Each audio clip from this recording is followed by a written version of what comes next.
السلام علیکم ورحمۃ اللہ وبرکاتہ۔ رمضان المبارک کی مبارک ساعتوں سے فائدہ اٹھاتے ہوئے قرآن مجید اور رمضان کا جو ایک باہمی تعلق ہے اس کو سامنے رکھتے ہوئے رمضان کی 30 راتوں میں 30 پاروں کا قرآن مجید کے 30 پاروں کے مضامین کا خلاصہ پیش کرنے کی سعادت حاصل کر رہا ہوں۔ آج پہلے پارے کے بارے میں کچھ عرض کرنا چاہوں گا کہ یہ پہلا پارہ جو پارہ الف لام میم سے موسوم ہے، اس میں قرآن مجید کی 114 سورتوں میں سے 2 سورتیں ہیں۔ ایک سورت الفاتحہ جو 7 آیات پر مشتمل ہے، یہ سورت مکمل پہلے پارے میں ہے، اور سورت البقرہ جس کی 286 آیات ہیں، اس کی ان 286 میں سے 141 آیات اس پارے میں مکمل ہوتی ہیں۔ اس طرح یہ پارہ 148 آیات پر مشتمل ہے، مکمل سورت الفاتحہ اور تقریباً نصف سورت البقرہ۔ تو سب سے پہلے ہم سورت الفاتحہ پر بات کرتے ہیں۔ تو سورت الفاتحہ پورے قرآن کا خلاصہ ہے، اور وہ اپنی حقیقت اور اسلوب میں ایک دعا ہے، ایسی دعا جو انسان کی بنیادی اور فطرتی پکار ہے، جسے اللہ تبارک و تعالی نے حسین ترین الفاظ اور اسلوب کا جامہ پہنا کر قرآن مجید کا مطالعہ شروع کرنے والے کو تعلیم کی ہے کہ دعا کرنے کا اسلوب اور انداز کیا ہونا چاہیے۔ اس سورت فاتحہ کی جو پہلی 3 آیات ہیں، ان میں اللہ تبارک و تعالی کا شکر ہے، اس کی ثنا اور تعریف ہے، اور اس کی تمجید یعنی بزرگی و برتری کا اقرار ہے، اور پھر ساتھ ہی رب العالمین کے الفاظ سے تعارف کرا کر اس بات کا بالواسطہ اعتراف ہے کہ ہماری بقا اور ہماری تدریجی اصلاح کے لیے تمام ضرورتوں اور تقاضوں کا حسین ترین نظام اسی ذات کا قائم کیا ہوا ہے، اور پھر اس بات کا بھی اعتراف ہے کہ اس تمام تر نظام میں اللہ تعالیٰ کی صفت رحمت کا غلبہ ہے، اور یہ زندگی صرف دنیاوی زندگی تک محدود نہیں ہے جو ہمیں حاصل ہے، اور جس میں انسانوں کو مجازاً اور جزوی طور پر کچھ اختیارات دیے گئے ہیں، بلکہ اس کے ساتھ ہی ایک اور حقیقی زندگی بھی ہے جس میں اچھے یا برے، سعادت مندی یا شقاوت و بدبختی کے فیصلے ہوں گے۔ ان فیصلوں اور ان کے نفاذ میں سوائے اس ہستی کے کسی کو ذرا بھر بھی کوئی اختیار حاصل نہ ہوگا، نہ تو حقیقی، نہ ہی مجازی، نہ ہی کلی اور نہ ہی جزوی۔ اس کے بعد اس شکر و اعتراف اور حمد و ثنا کے لازمی تقاضے کا بیان ہے جو انسان کو اپنے رب کے حضور اس امتحان کی زندگی میں پیش کرنا چاہیے کہ اسی کی عبادت کرے اور ہر مرحلے میں اسی سے حقیقی مدد کا طلبگار رہے، اور ان تمام تر معاملات میں کسی کو شریک نہ کرے۔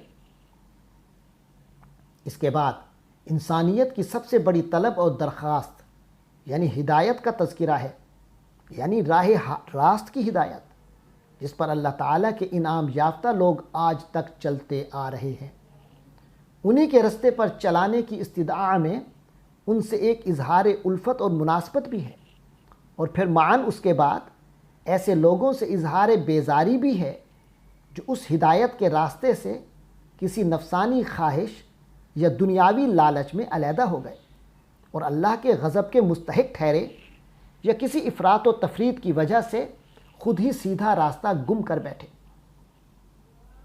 پھر سورت الفاتحہ کے بعد دوسری سورت سورت البقرہ شروع ہوتی ہے۔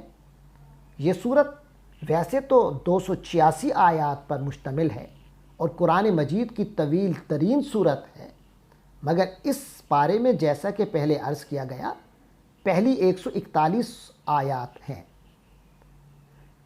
اگر اس کے نام پر بات کریں تو البقرہ کا لفظی مطلب تو گائے ہے۔ اس صورت میں گائے کے حوالے سے ایک واقعہ مذکور ہے جس میں اللہ تعالیٰ کی عظیم الشان قدرت اور اس میں انسانیت اور ہدایت کی طلبگار قوم کے لیے عبرت اور موعظت کا بڑا سامان ہے۔ اس نام میں اسی طرف اشارہ محسوس ہوتا ہے۔ یہ سورت مدینہ منورہ میں نازل ہوئی، اس لحاظ سے مدنی ہے، یعنی نبی اکرم صلی اللہ علیہ وسلم کے مدینہ منورہ میں قیام کے عرصے میں نازل ہوئی۔ اس کا زیادہ تر حصہ ہجرت مدینہ کے بعد کے بالکل ابتدائی دور میں نازل ہوا، اور کچھ حصہ ایسا ہے جو بعد میں نازل ہوا۔ اس سورت کی ابتدائی 141 آیات 16 رکوعوں میں اس پارے میں مکمل ہوتی ہیں۔ اس سورت کے ان 141 آیات کے موضوعات اور مضامین کا اگر جائزہ لیا جائے تو ہمیں ان میں 6 بنیادی باتیں نظر آتی ہیں۔ نمبر 1، عظمت قرآن۔ نمبر 2، ہدایت قرآنی کو وصول کرنے والے، اس کا سامنا کرنے والوں میں انسانوں کی اقسام۔ نمبر 3، خالق کائنات کی عبادت اور توحید کا حکم۔ نمبر 4، قصہ حضرت آدم علیہ السلام۔ نمبر 5، احوال بنی اسرائیل۔ اور نمبر 6، قصہ حضرت ابراہیم علیہ السلام۔ سب سے پہلے قرآن مجید کی عظمت کا بیان ہے، اور جن جن صورتوں میں قرآن کی عظمت بیان ہوئی ان کے شروع میں حروف مقطعات ہیں، یہ بتانے کے لیے کہ انہی حروف سے تمہارا کلام بھی بنتا ہے اور اللہ تعالیٰ کا بھی، مگر تم لوگ اللہ تعالیٰ کے کلام جیسا کلام بنانے سے عاجز ہو۔ اس میں یہ بھی بتایا گیا ہے کہ قرآن کریم ہی کتاب ہدایت ہے، اور یہ کتاب خود اپنے کلام میں ہی اس بات کا واضح ثبوت ہے کہ یہ کلام الہی ہے، جس میں کوئی شک و شبہ نہیں، اور یہی وہ کلام ہے جس میں پوری انسانیت کے لیے ہدایت کا سامان ہے۔ البتہ اس کی ہدایت سے فائدہ اٹھانے کے لیے کچھ شرطیں ہیں، ان شرطوں کو ہر کوئی پورا نہیں کر سکے گا۔ اس کے لیے بنیادی نقطہ متقی ہونا ہے۔ اس کے بعد ہدایت قرآنی کو وصول کرنے والوں میں جو انسانوں کی اقسام بنتی ہیں، کیونکہ عملی طور پر قرآن کی ہدایت سے ہر کوئی فائدہ نہیں اٹھا سکتا، لہٰذا اس کے مخاطبین 3 قسموں میں نظر آئیں گے: متقین، کافرین اور منافقین۔ جہاں تک متقین کا تعلق ہے تو ان کی 5 صفات کا یہاں بیان ہوا ہے۔ نمبر 1، ایمان بالغیب۔ نمبر 2، اقامت صلاۃ۔ نمبر 3، انفاق۔ نمبر 4، ایمان بما انزل اللہ۔ اور نمبر 5، یقین بالآخرت۔ جبکہ ان کے مقابلے میں کفار کے بارے میں وضاحت ہے کہ جو واضح حق آ جانے کے باوجود ڈھیٹ بن جائے تو وہ اللہ کی قانون میں کی زد میں آتے ہیں کہ ان کے دلوں اور کانوں پر اللہ تعالیٰ مہر کر دیتا ہے، اور ان کی آنکھوں پر ایسا پردہ پڑ جاتا ہے کہ وہ ایمان کی روشنی سے محروم ہی رہتے ہیں۔ پھر ایک تیسرا طبقہ منافقین کا ہے، جو ایمان کا دعویٰ تو رکھتے ہیں مگر اپنے مفادات اور دنیاوی مصلحتوں کی وجہ سے ایمان کے تقاضے پورے کرنے سے عاری رہتے ہیں، دھوکہ دہی کرتے ہیں اور خود دھوکے کا شکار ہوتے ہیں، جس کا اصل سبب شعور کی کمی بلکہ اللہ کے عطا کردہ شعور کو گم کر بیٹھنا ہے۔ فطرتی شعور کھو بیٹھنے کی سبب سے، اور اس کی سب سے بڑی وجہ ان کے فطرتی شعور کیوں کھو بیٹھے، اس کی وجہ ان کے دلوں کی وہ بیماری ہے جو جھوٹ بولنے اور جھوٹی زندگی گزارنے کی وجہ سے روز بروز اللہ تعالیٰ کے قانون کے مطابق بڑھتی رہتی ہے، جس کا نتیجہ ان کے لیے دردناک عذاب کی صورت میں نکلے گا۔ ان کی اسی بیماری سے مختلف دیگر خرابیاں پیدا ہوتی ہیں، مثلا اس حد تک بے وقوفی کہ اہل حق کو بے وقوف سمجھتے ہیں اور ان کا مذاق اڑاتے ہیں اور سرکشی میں بڑھتے رہتے ہیں، فتنہ و فساد، جہالت، ضلالت اور تذبذب جیسی مختلف بیماریوں کا، خرابیوں کا شکار رہتے ہیں۔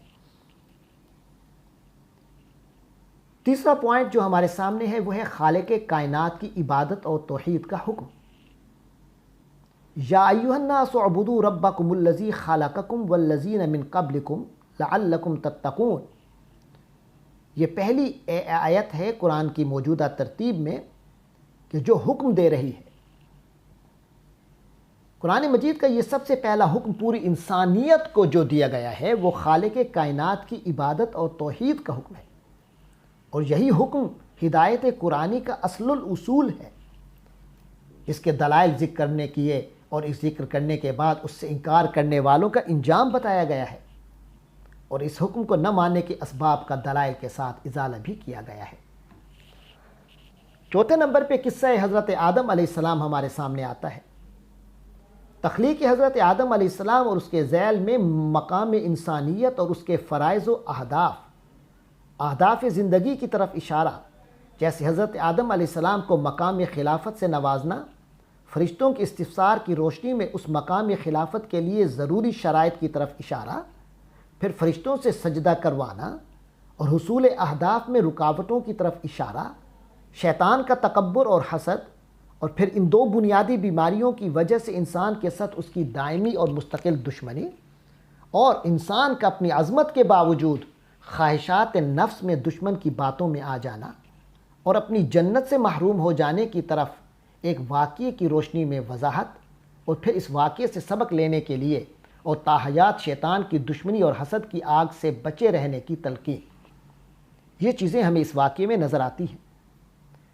پھر بنو اسرائیل کے احوال بیان ہوئے ہیں۔ امت محمدیہ علیہ صاحبہ الصلاۃ والسلام سے پہلے کی وہ امت جو اللہ تعالیٰ کے انعامات اور فضیلتوں سے بہرہ رہی، یعنی بنو اسرائیل، ان کو دعوت ایمان دی گئی ہے، اور ساتھ ہی ان کے چیدہ چیدہ تاریخی واقعات کا بیان، جن سے ان پر اللہ کے فضل و کرم اور عفو کا پہلو اور ان کی اکثریت کی سرکشی اور گمراہی کا بڑھتے رہنا بیان ہوا ہے۔ اس کے ساتھ ہی یہ واضح کیا گیا ہے کہ ان کی روش پر چلنے والے بھی اللہ کے انعامات سے محروم رہیں گے۔ اسی طرح یہ سبق بھی ملتا ہے کہ ایک پیغمبر کی امت کے بگاڑ کی نوعیت کیا ہوا کرتی ہے، دین حق کے بنیادی اصول کیا ہیں، اور خدا کی نگاہ میں اصل اہمیت کن چیزوں کو حاصل ہے۔ چھٹے اور آخری نمبر پہ اس صورت میں ہمیں حضرت ابراہیم علیہ السلام کا قصہ ملتا ہے۔ حضرت ابراہیم علیہ السلام جو کہ اہل کتاب کے تمام مذاہب، یہاں تک کہ مشرکین مکہ کے لیے بھی نہ صرف انتہائی احترام کا مقام رکھتے تھے، بلکہ ان کو ان تمام اقوام کی نسبی، دینی اور روحانی مرجعیت بھی حاصل رہی۔ یہاں ان کی شخصیت کا بنیادی وصف، زندگی گزارنے کا طریقہ کار اور مقاصد واضح کیے گئے ہیں۔ اسی طرح ان کا اپنے بیٹے سیدنا اسماعیل علیہ السلام کے ساتھ مل کر خانہ کعبہ کی تعمیر کرنا، اور پھر اللہ تعالیٰ سے اسے قبول کروانا، اور پھر توبہ و استغفار کرنا بیان ہوا ہے، اور ان کی نیک اولاد اور صحیح نسبت رکھنے والوں کا راستہ واضح کیا گیا ہے۔ اللہ تبارک و تعالیٰ سے دعا ہے کہ وہ ہمیں اسوہ ابراہیمی، حضرت ابراہیم علیہ السلام کے طریقے پر چلنے کی توفیق عطا فرمائے، حضرت محمد رسول اللہ صلی اللہ علیہ وسلم کی سنت کا سچا پیروکار بنائے۔ وآخر دعوانا ان الحمد للہ رب العالمین۔